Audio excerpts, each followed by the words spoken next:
Please enjoy our next Dynamics Con session, and don't forget to enter questions into the conference chat where our speakers are ready to engage with you. Thank you for attending Dynamics Con.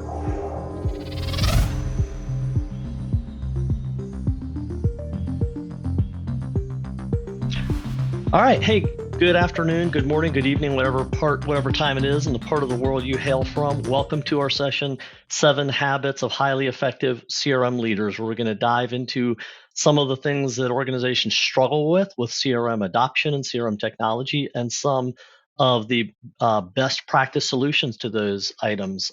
So glad to have you join us and for us to be a part of Dynamics Con this year. Just a quick administrative matter. As this session plays, please, if you have questions, go ahead and type them right into chat. I may be able to help answer some of those as the session is playing through. I'm pre-recording it, so my hands are free to join you to help chat and answer questions live. And at the end of the session, we'll also have a live Q&A period. So if you have some other questions you want to go into more detail with, then we can cover those then. So tons of content to cover with only 40 minutes to cover it. So let's dive in. So I'm guessing if you're here, the answer to this question is maybe your CRM isn't going as well as you were hoping the project would go. Or maybe you're just starting a project and you're here to help avoid some of the common pitfalls because you've heard there can be struggles.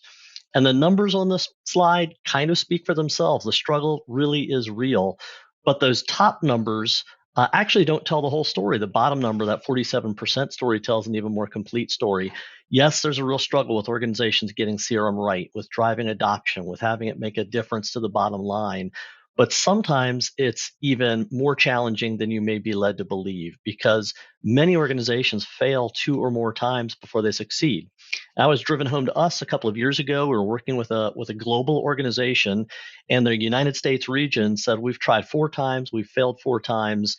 You're kind of our last-ditch effort to try to make this thing work. But they also said, we know our EU region is doing really well with CRM. Can you talk to them about it? So we're like, great, let's talk to them and see why they're being so successful. Well, the long and short of it was they said, hey, we have set up our CRM so that to create an account in our accounting system, our ERP system, you have to first create that account in CRM. So we've gotten 100% adoption of CRM because you have to use CRM to do anything in our ERP system. Great. So what other value are you getting out of CRM was the next question. And we were kind of greeted with blank stares. So in other words, CRM became a really expensive way to create accounts in their ERP system rather than what a CRM system was really designed to do. The point of that story is, number one, people fail more often than once. Number two, they often count a success from a technological standpoint, or a failure from a business standpoint as a success from a technological standpoint. And the numbers at the top don't really tell that whole story, right? Those are just, how is your current project going? So you are not alone if you're concerned. You are not alone if you're having some struggles. Most projects aren't abject failures, but they have a lot of things that can be addressed. So that's what we're going to talk about today. And one of the first things that we hear a lot of people do to try to solve their CRM problems, which is why we think they fail so often, is they think it must be the technology. CRM is a piece of technology, and therefore we need to fix the technology to get CRM right. And yet this slide tells a different story. It's really not a technological problem. In fact, I would go even deeper than that and give you an example. One of the most widely adopted, effective CRM projects that we've consulted on recently was a homegrown CRM application built on top of Lotus Notes. And yes, it was recent, but if you know Lotus Notes, not many companies have been using that for 10, 20 years or more. And yet this was very well adopted, driving bottom line improvement. Now, I'm not trying to build a case to say, don't have the latest, greatest technology or build your CRM in Lotus Notes. What I am saying is, it's not about having the most cutting edge technology available to you. There's something else at play here. Technology enhances it, but technology is not the only answer. Now, throughout my session today, by the way, I'm going to have little slide outs there with additional items where you can dive deeper into these topics. We only have a short while, so I can't go super deep with all of them. But most of them, I've got more information for you in the form of ebooks or pre-recorded webinars or whatever. At the end of this session, if you want those items, I'll give you all of my contact information. You can ping me, and I'll get that information sent out to you directly. So that's my mojo. What I geek out on is this whole idea of people centricity, right? In our digital world, in our increasingly digital world, how do we use digital to build a broader, deeper level of relationships, not as a way to replace in-person, one-on-one, good old-fashioned communication, but as a way to augment it, right? Instead of making us bound to our computers and overly digital and losing relationships, instead doing relationships better than we ever could before as human beings because we have these new tools available to us. So I've written a couple of books on that. I speak all over the world on it. I run a company that provides consulting services on Dynamics 365 and even internal communications like SharePoint and Teams and those kinds of things. So that's my geeky side. I love it. I spend a lot of time doing it, probably more than I should. My maybe not so geeky side is the family side. Here's kind of one of the reasons that fuels me to do all of this. My wife and I have two grown daughters. We're both married. We're empty nesters now. Awesome stage. If you're not there, it's a little bit heartbreaking, but it's a lot of fun too. We have our first grandbaby who was born almost exactly a year ago now. In fact, the day after St. Patrick's Day in 2020. So we're about to celebrate his birthday. My wife and I enjoy things like riding motorcycles and sampling fine spirits whenever we can. Try not to mix those two things together. And our little COVID buddy and filling our empty nest with us is Verdi, the dog down there in the lower left corner. So I'd love to learn more about you guys as well. There's all my contact information if you want to grab any of that. And one thing in the spirit of networking, I'd encourage you guys to do is some of the best things you can learn are from each other. So if you'd like to share your LinkedIn contact information in the chat, feel free to do that. I'll share mine now. You'll see mine if you want to connect with me on LinkedIn. If you want to connect with other people, go ahead and jump in and share that right in the chat. Okay, so let's jump into our quick overview of about 5 things you can do to help ensure the success of your CRM project, whether you're just starting or whether you're trying to get it back on track. And the very first one is what I call don't get lost at sea. And you'll see what I mean by that. But essentially, it's you need to do a lot of planning. A lot of organizations kind of do 5 or 10% of the time they spend on their CRM project is planning, and the rest of the time is doing. I'm not sure if you want to completely reverse that formula, but I would say expect somewhere between 20 and 40% of the time, depending on what you call planning, but that includes things like business analysis. That should be how much planning you actually expect to do. So, one of the first ways you want to start this process is to think about answering this question. This is part of your planning. Why are we even doing this, right? Answer it with as much clarity as you can. Why does the business want to do it? What's in it for the business? What's in it for our users? What's in it for our managers? What's in it for our leaders? What's in it for our customers? Answering it from all those different perspectives with as much granularity as you can. Everybody's favorite radio station is WIIFM. What's in it for me? And what we find is a lot of organizations that are stuck ultimately come back and we're like, we're not really sure what the answer to this question is for sure. We need to define it a little bit better. Now, here's another example of that. And I love this analogy. It's if you were going to sail across the sea to this promised new land, the land of CRM happiness, what would you do? Well, you would probably spend a lot of your time in your home port saying, what is the best, most seaworthy ship I can get on? What's the piece of technology that's going to get me there? And that's where most organizations spend too much of their time, and they spend too little on the planning. And here's the results. They either have a very rigid waterfall plan. It's not agile. They can't adapt. So they find that when we got to a place, it wasn't really the place we thought we wanted to go. And now we don't really have any idea how to adjust partway through. We're there and it's kind of restarting over again to get there. It's not agile. They can't adapt. The other ones start with almost no plan at all. Hey, look, we bought the software. We expected it to have a GPS built in that would tell us how to get there, and we just wanted to kind of implement it. And this is a lost at sea scenario that really we run into more often than the other two. And that's this idea of at some point we've been sailing all around and we don't really know where we're going anymore. And we don't really know why we're even going here. And that's what the users are saying. Why do I even have to use this? I can do my job better without this tool. We're lost at sea. We don't know why we started this journey in the first place. And the last one we don't run into quite as often, but those are the ones who actually overplan. They're very detailed. They have this very specific plan for where they want to go. It's kind of a waterfall type of plan on its own, but it's very complex to implement and it's very complex to use the solution. And again, people say, this project got too complicated. I don't know how to use it. It gets in my way. It's not making me more productive. I'm confused. And so they abandon ship before you get all the way to the end of your journey. I hope one of those probably sounded familiar to you. There are ways to do planning better, and there's some things you can look at there with the other links I'm going to give you later, where you can dive deeper into that. This is another one where people often really underestimate how much change you're asking people to go through and the complexity of getting people to change. Because really, at the end of the day, more and more these days, CRM technology is the easy part. People changing their behavior, that is really, really challenging. What does that look like? Well, there's this myth in most cultures that it takes 30 days to create a new habit, right? The idea of, okay, if I want to get physically fit, I'm going to spend 30 days going to the gym. At the end of those 30 days, I've got the habit. I can move on to starting some other new habit.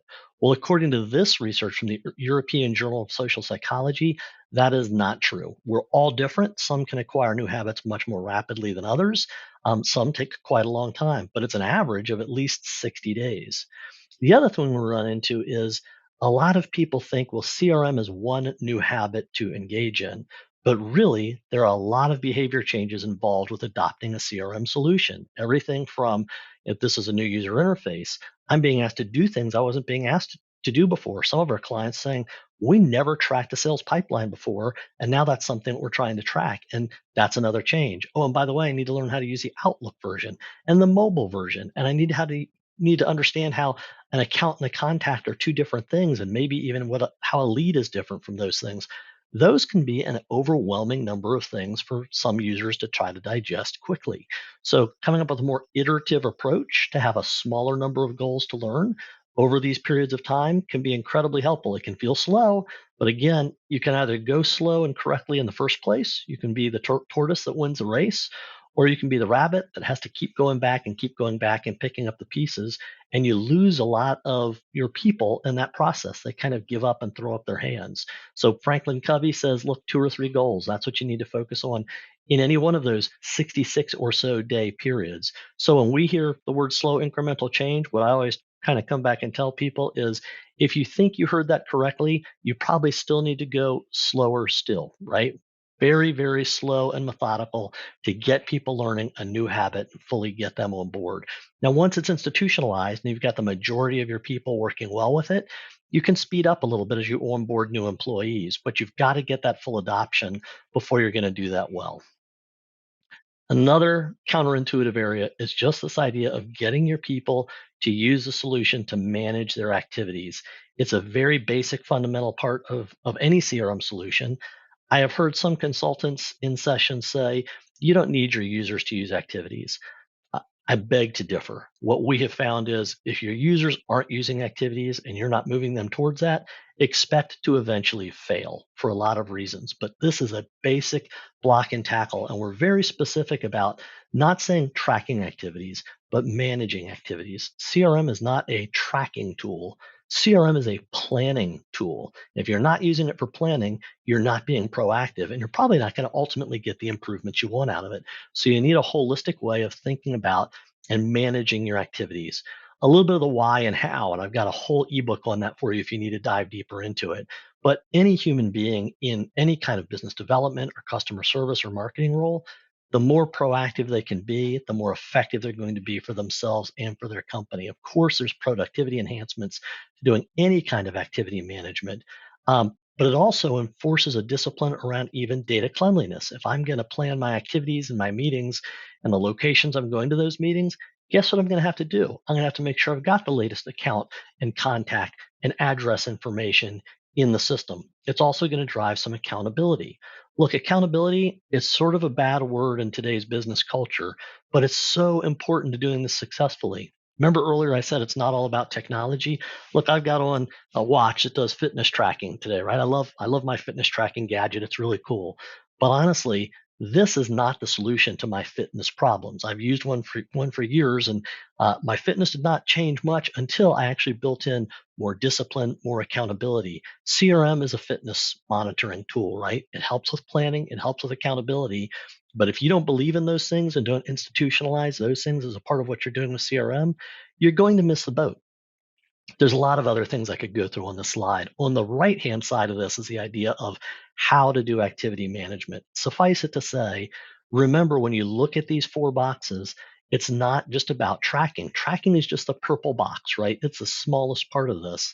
It's about getting more proactive, more strategic with how you plan your activities, more strategic with your scheduling overall, and with the specifics of each individual activity you're rolling out in here. That looks very different for different people and different organizations, unbelievably important. And the ones who are doing well with this are almost universally doing well with activity management.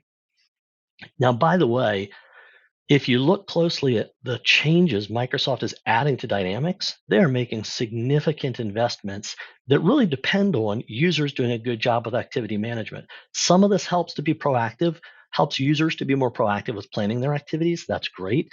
But some of it is AI that's built on looking at the knowledge gained through activity management to offer better recommendations to the user. If your users are not doing a great job with activity management, Dynamics is not going to be able to leverage all these great new capabilities that are available to them.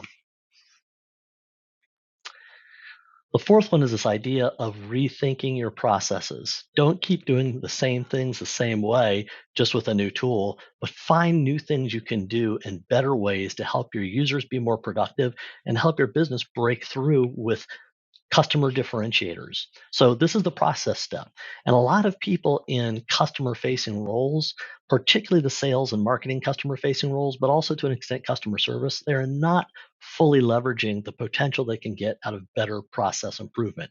These are just some of the many statistics available on what happens when people start to use process to get their jobs done better. And hear me when I say, when it's customer facing, your processes are different. They're still very, very important, but they're not like your old task first processes where it wasn't about the person so much as it was about getting the task done. These are about the person, and your tasks are kind of more flexible than rigid as you work with them. Here are a few things I mean by that. First of all, remember, just because CRM makes certain certain project or process items available to you, it doesn't mean it's right for your business. So you want to look at how do you connect with your customers? How do they expect to connect with you and develop the appropriate process for them? Here's what I mean by that. So many of our clients, we have a lot of manufacturing clients. Many of them come and say, we've invested in CRM. We're having a really hard time getting people to adopt opportunities and manage their opportunity pipeline well. First question, did you ever do that before? And oftentimes the answer is no. Next question, is that really how your customers buy? Are your buying processes really mini projects where it takes multiple calls and proposals and back and forth and negotiation from the beginning to the end? Or is it more tactical? And ultimately, a lot of manufacturers say, well, we really sell through distributors. So, yes, we need to occasionally onboard new distributors, but the distributors are the ones doing the selling, not so much our reps. And so we just need to have a good cadence with following up with those distributors, supporting those distributors on their sales calls, but they're the ones who kind of have a pipeline. Well, maybe then you need to focus on an account management and an activity management approach rather than opportunity management. And maybe you need a better order entry process to rapidly serve those distributors to get their projects done better. So when you think about who you are and what you're doing, don't get hung up on, oh, here's something cool that this tool easily allows us to do, because that might not be something you need to do to run your business. And then once you do decide the area, have a good way of developing those processes, of knowing what it is you need to get done. Because remember, I'd said this earlier, the old legacy task first process approach makes a ton of sense in a lot of situations. Financial processes, you don't want creative accounting. But for people first processes, you need more of a design centric way of thinking. You don't have rigid flow charts, you have more flexible journey maps and sales process designs where you can allow for the unique humanness of both your reps and your customers to be at play within here. So, some rigidity, a rigid core that you can measure and improve upon, but a lot of flexible edge where you can have agility in changing that process as it needs to evolve.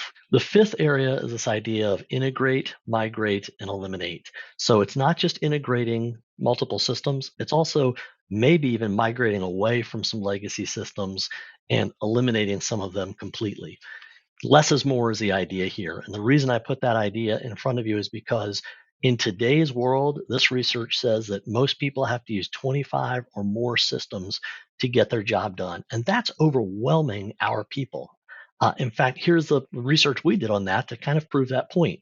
When people go from two systems to get their job done to three, just three or more, there is a huge drop in their overall level of satisfaction, which of course is incredibly intuitive, right? The more things I've got to work with to get my job done, the less happy I'm going to be. And we've actually seen this in qualitative feedback too. In fact, what caused us to ask this question a number of years ago was when we were talking to a rep, and the rep shared with us, I feel like I'm the computer. Instead of CRM working for me, I feel like I'm working for it. In fact, I felt like we were all kind of walking up a hill, charging up the hill, taking the hill for our leadership team. We love them, we believe in them, and we want to support their initiatives.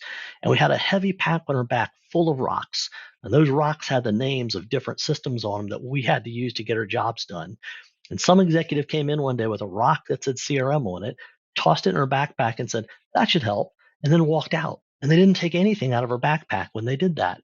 And so now our job has actually become harder because of CRM. Our job is to feed all these different pieces of technology, to understand all these pieces of technology, instead of to be freed and unleashed to bring our greatest contribution to our company and our customer and ourselves. That's how our people feel when we burden them with too many systems. So we need to integrate, migrate, and eliminate. Integrate means, can we bring data in from other systems so users don't have to go to other systems to research? They can use fewer systems. And are there processes in other systems that we can migrate over and eliminate doing them on those old systems? One of the big sacred cows that people are afraid to deal with, quoting and order entry. Look, quoting and order entry are customer facing activities. Yet in most companies we engage with, those start out as, well, we built those in ERP and we spent a lot of money on those in ERP. We don't want to move those away from ERP. So right away you're saying, okay, our inside sales team, our outside sales team, maybe some of our customer service people too, they have to use CRM for one thing, they have to use ERP for another thing. That is a mass, these are not simple applications. That is a massive additional learning curve for them to do that in two different places.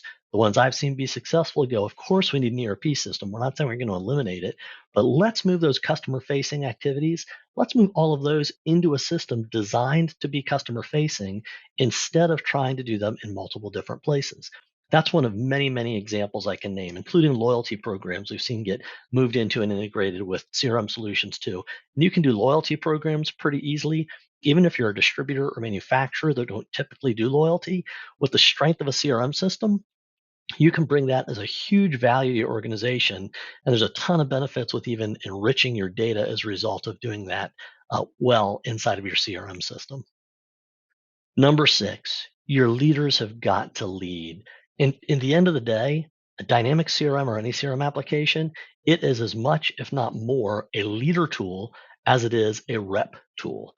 And you've got to get your head around that and embrace it as that. I've seen so many organizations who kind of think of it as, well, that's kind of a tool for the people, but I'm a leader. I don't need to use that. I'm going to do my job differently. When you do that, you don't get the results you're looking for. And this case study from Harvard Business Review drives that point home. 81% of organizations are weak in digital management, digital leadership, or both. What does that mean? It doesn't mean their company doesn't have digital tools.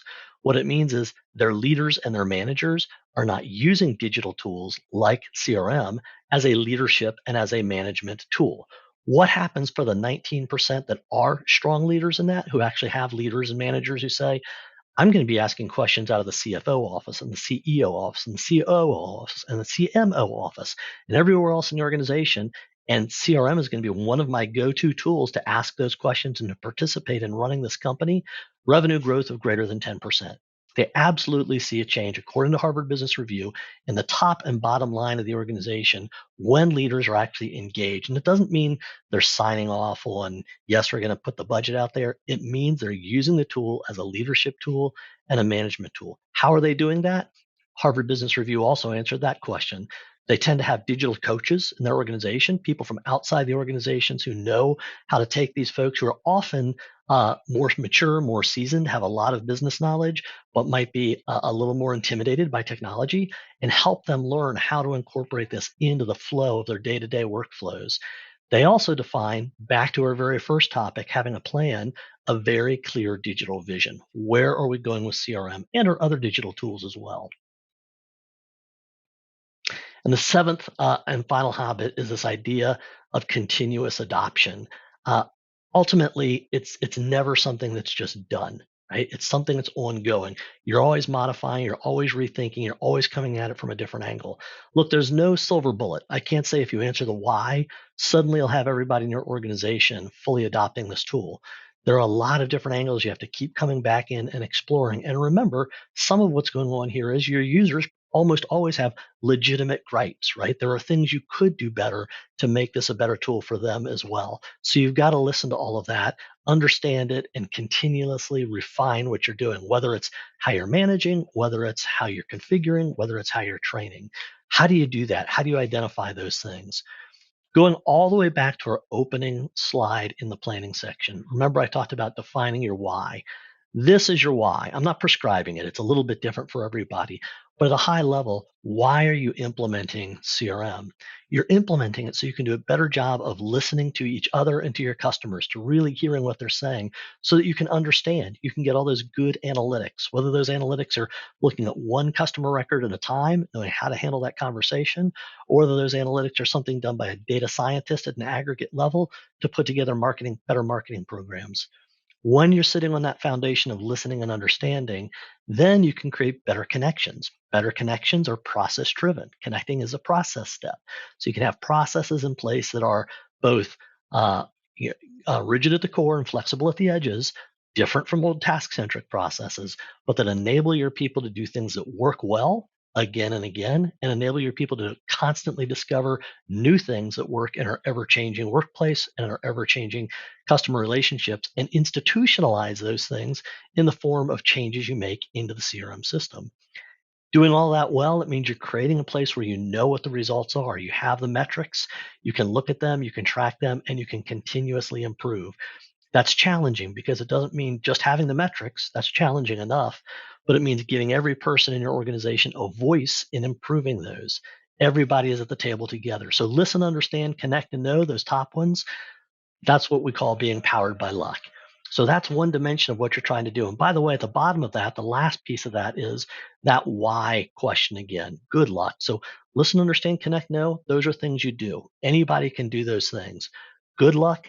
That's the reason why you do these things, right? So that's understanding at a company level. Why do we want to do this? Why do we want to create these better relationships? And for some, that's purely profit. But what I find more and more these days is people want to be engaged in companies where they're doing things for more than just the bottom line, right? You're making things better for the customer. You're making things better for the rep. You're making things better for social change within our different regions and those kinds of things. So looking at that, this is part of the framework for your continuous change. Okay, we want to create a place that listens, understands, connects, and knows better. And we want to constantly close the gap between where we are and what our real purpose for doing all of these things is. And by the way, when we do those things well, we're going to get a profit as a result of doing those things really well, too. So that's 5 things. Another 4 things to think about alongside that is this. Who are we doing those 5 things for, right? Who are we trying to be powered by luck for? We're doing it for our customers.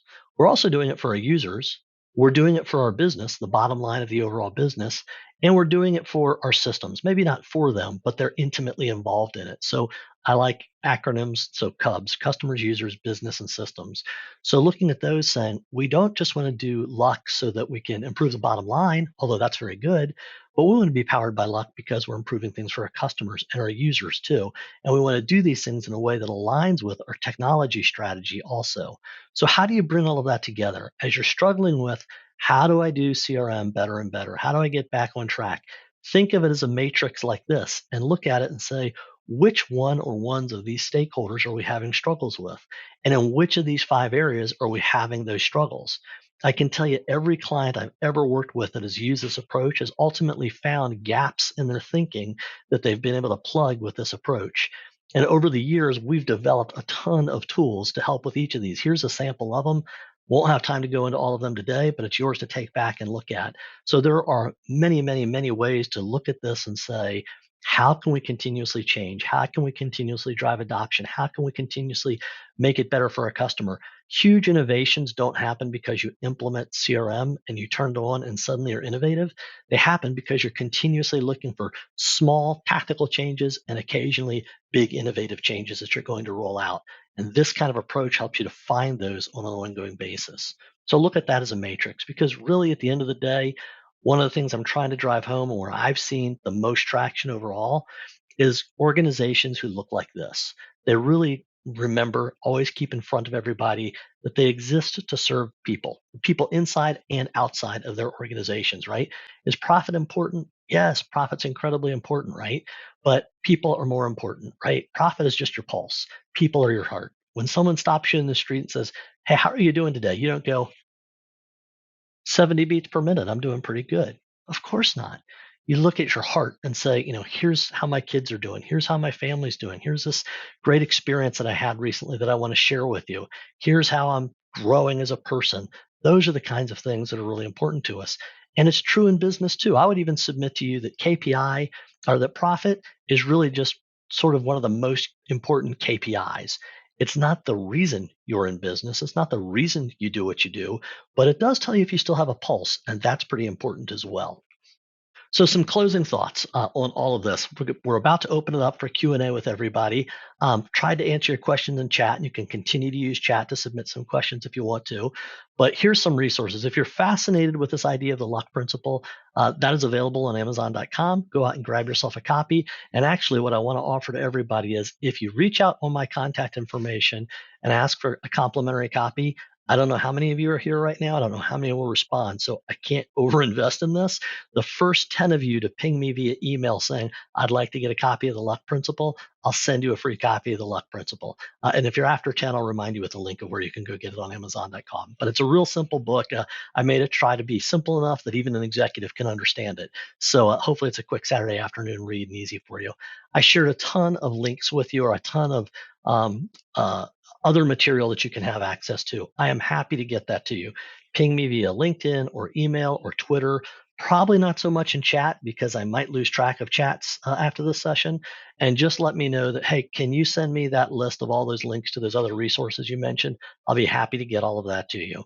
And of course, this is what we do. We help people implement Dynamics. We help people implement Microsoft 365, SharePoint, and Teams, either on a very strategic level, like some of the things I talked about today, or on a very tactical, hands-on configuring it for you level. We'd be delighted to chat with you. You can reach out via my contact information, but we also have a booth here at DynamicsCon. So feel free to stop by our booth. We'd love to answer your questions and chat with you a little bit or set up another meeting. It has been an honor to be with you here at DynamicsCon. We're just about to open it up for live Q&A too, so stick around to hear what other people are asking or stick around to ask your questions. I'm looking forward to it. Thanks again for coming today. Really enjoyed it.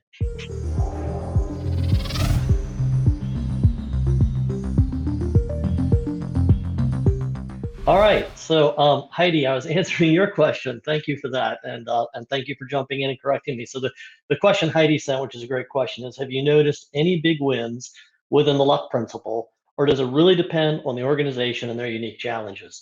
So great question. What I would say is, in my experience, the truth is organizations who already follow luck, not as that specific word, but they already have people at the center of their culture. They have tended to get it and embrace it and run far with it. Others who, um, let's just say they don't have a people-centric culture. I don't want to say they don't have a great culture because there are different types of cultures that exist for different reasons in different companies. But ones who are more, they're not people first and they just want to do process to do it better, they tend to get more incremental gains from it. Now, for that to really happen, the big wins have been people who really have looked at it and said, how do I use this as kind of a mantra, something I use in my day-to-day practice, thinking about how we connect better with people inside and outside of the organization. So you can kind of think it as a very high level and not do as much with it, or you can look at it and say, hey, as part of our annual planning process, we want to look at luck and we want to say, how are we listening, understanding, connecting, knowing the results, and improving our culture as a result of what we're doing? And do we have a methodology to enable us to do that? And we've seen great success with a number of companies who have done that. I would say it's probably been, we've been kind of putting it out there in the market probably for 6 or more years now. We've had well-developed processes for maybe the last 4 of them. And some people who adopt it do super, super well with it. It's kind of like something like the 7 Habits of Highly Effective People, right? There are people who read the book or get the training, and they kind of get a few nice pointers out of it. And there are others who go through it, and it's absolutely life-changing. So it depends on how seriously you embrace it as to what your results are. Do you see much in the way of resistance from C-level executives? I get the sense that for some companies, pride gets in the way of adopting new technology. Great question, Nick. So I'm sorry, questions are over here, cameras over here, so I'm going back and forth a little bit. So yes, absolutely. Yeah, is it always pride? Is it not? I don't know. My general experience is every C-level executive wants to have tools that enable them to run their company better. Unfortunately, a lot of organizations, it's kind of an interesting split. We have some companies who have, let's just say older, and I'm kind of in the older crowd now, so I don't say that belittlingly, but older folks who are just more resistant to technology, more resistant to change. They've done things a certain way for a long time. If you look at that one slide about leadership and executive adoption, um, we definitely see leaders who kind of go, this is our gift to you. We know it's important that we do this, but they never themselves embrace it. And when they don't, they absolutely are missing out. In fact, what they're really waiting on is for the next generation to take over leadership before they will really begin to get the full value out of what they do. On the opposite end of that spectrum, sometimes we see much younger leadership, and typically that's in younger, newer companies, but not always, who really dives into it gung ho, but sometimes overdoes it, sometimes over leverages the digital medium for more than it should be leveraged for. And they're not valuing the human relationship quite as much as they should. So don't think just because someone's engaging with it well that they're doing it right. There's really is a true balancing act, just like almost everything else in life. You need to have a little bit of each of those. So I think that's why Harvard Business Review found that for companies to be successful, those leaders need coaches because this is new scary territory for them, right? And as a older guy getting older all the time, I try to stay on top of it, but I can tell you there are people in my organization that are kind of urging me along sometimes saying, Geoff, we really need to adopt this better. Here's how we need to do it. And as a leader, this is where it gets hard because you have to have a little bit of humility to accept that coaching. Now, understand I'm not asking you or suggesting you go to your leader and say, I was told you need coaching, I'm here to be your coach. A lot of leaders are not ready to do that, and they need to be very selective about who their coach is. But yes, there's a lot of resistance from leadership. But when leadership can understand this tool can actually fundamentally change and improve how you lead us, and we really want you to be there with that, a lot of leaders are ready to do that because they do want that kind of change in their organization. Now, I can't speak to every personality issue and all of those things. So every person, every situation is a little bit different. Lots of nice words. Thank you. C-level exec and pride. What, Nick? Those are unheard of. Um, I get it. I've heard that too.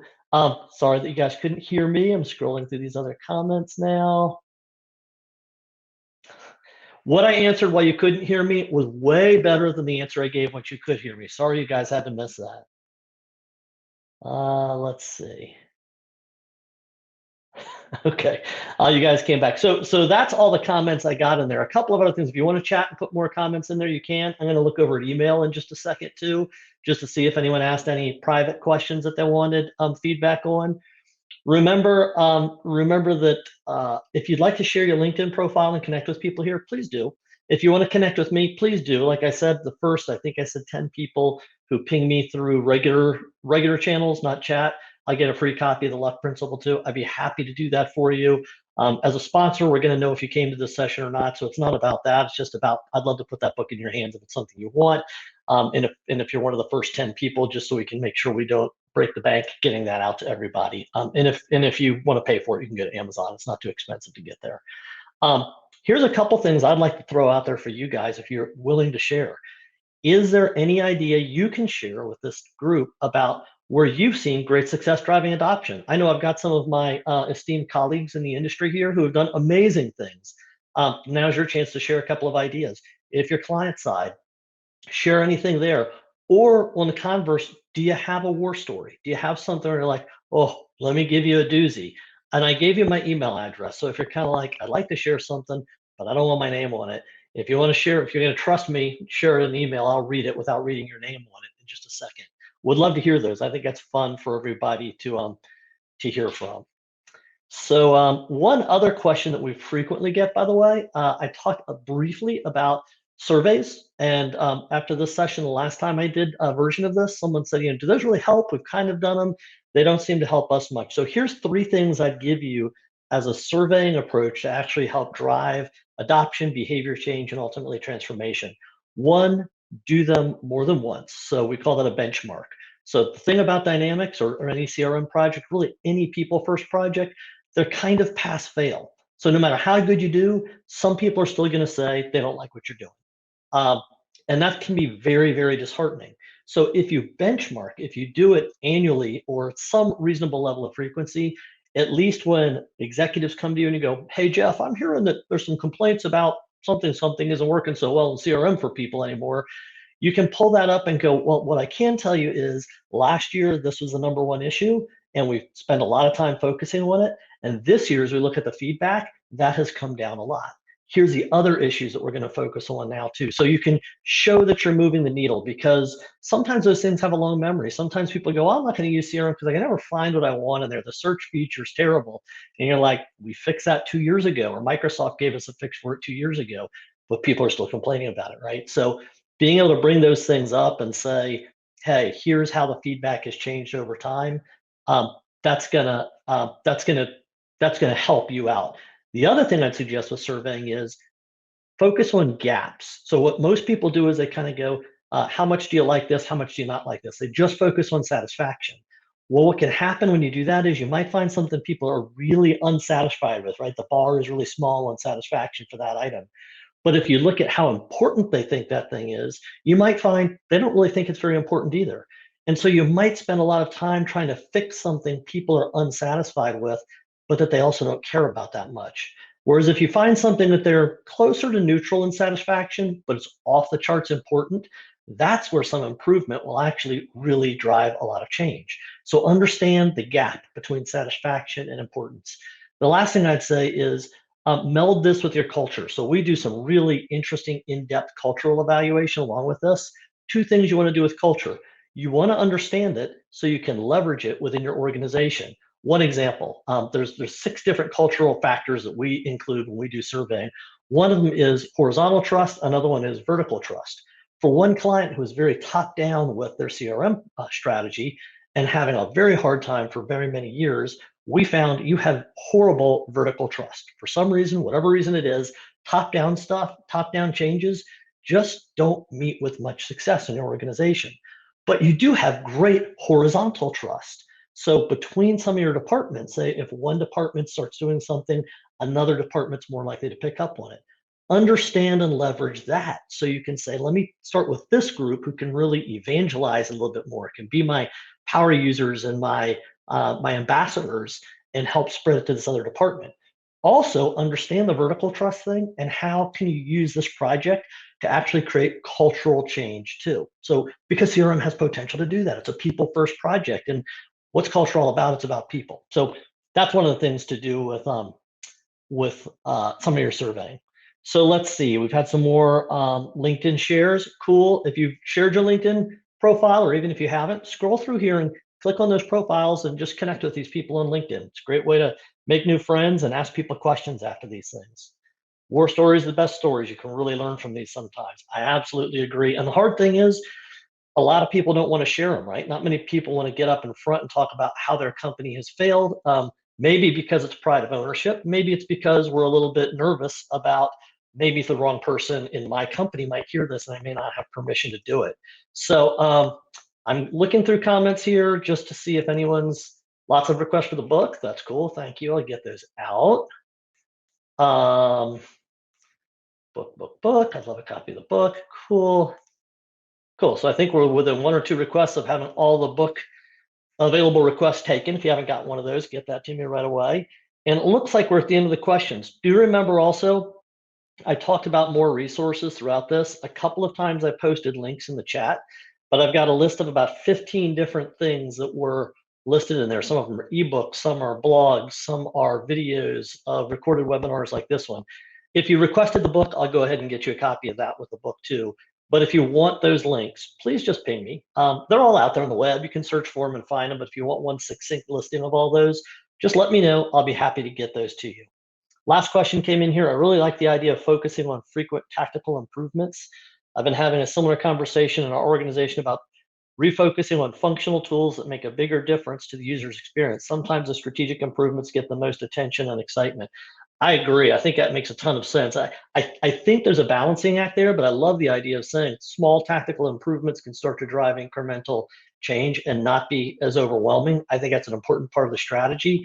But I think the strategic remains important too, right? I always think of it as you don't go from a small country road to a superhighway by paving potholes. So you need a strategic vision, but a strategic vision is implemented one small incremental step at a time. So you need to have both of those tracks working for you to have it make sense. But Matt, thank you for sharing that one because I think that's huge. I think we sometimes get way too hung up on trying to do something huge where there might be 4, 5, 6 little quick win things we can do that are going to amount to something amazing by doing them. And sometimes the amazing thing is just creating enough engagement and buy-in that you now have permission to do the bigger thing. Thank you for sharing that story. Gang, we've got about 10 minutes to go, but I don't see any more questions here. I don't think I've seen anything else come in email. Let me just tab over there and look. No. So I'm going to adjourn and say thank you all so much for coming today. We have a booth here. Stop by the booth if you want to engage with me or anybody else, or you can use a meeting request built into the event. And you got all my contact info, so please reach out. I'd love to hear from all of you anytime. Thank you for all the very kind words you put at the end there. And be powered by luck, right? Use that in everything you do. Try to hold your project up to that daily and say, have we improved this? Is what we're trying to do now improving one of these things? And if it's not, maybe we should think about our priorities a little bit better. Thank you all so much. Have a great day. Good to see many of you again. Bye-bye.